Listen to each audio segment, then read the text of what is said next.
Homeschooling. Yep. Gaining momentum across the country and for several reasons. Our Carol Costello spoke with some families changing the way their kids are learning. Isabel, you're next. What card do you need? It's not your normal classroom. Oh, okay. And if you ask these parents, that's a good thing. When your kids are saying, I want to do this, and it's some kind of lesson, you smile because you're like, yes, they like learning. Pasha Franklin of Stillwater, Oklahoma is homeschooling her kids, and they love it. Do you like being taught by your mom? Yes. Why?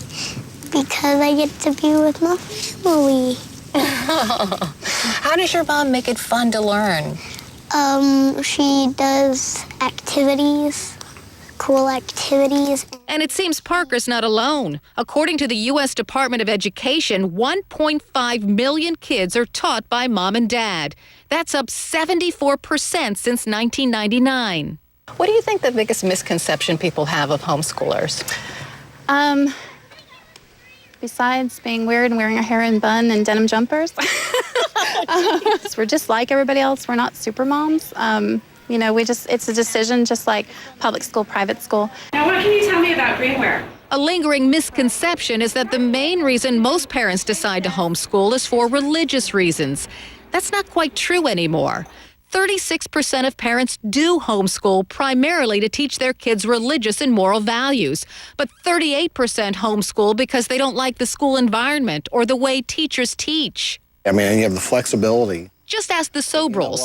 They're homeschooling 5 children. Well, just you're taught that, you have to go to, A, B, and C. And if you're not excelling here, you must have something wrong with you. What we've learned now is very unnatural, putting 20 children in a room, learning with one teacher on the same schedule, the exact same material and in the same way is actually quite unnatural. What is natural for these parents? Homeschooling communities, in effect, shadow schools, where their kids can socialize and parents can share learning techniques. There's more resources available today.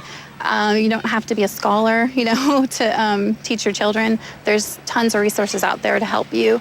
Like nonprofit groups that provide an overall curriculum, for-profit groups that provide weekly lesson plans for groups of parents.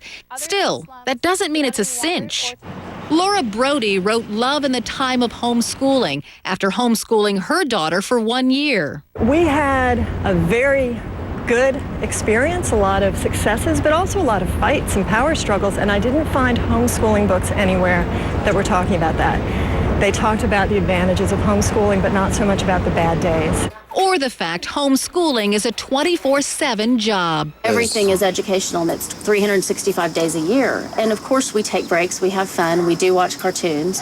We don't just have a time when we turn learning on and learning off. Do you know where we get volcanic ash? But for a growing number of families, homeschooling is the best way to raise, as these parents would say, well-rounded kids who will become not just smart adults, but good people. Brody is also concerned that many states don't require parents to have any training to teach their children, although parents who homeschool wouldn't exactly be happy about the government interfering with the way they're raising and teaching their children. Brooke? Carol Costello, thank you.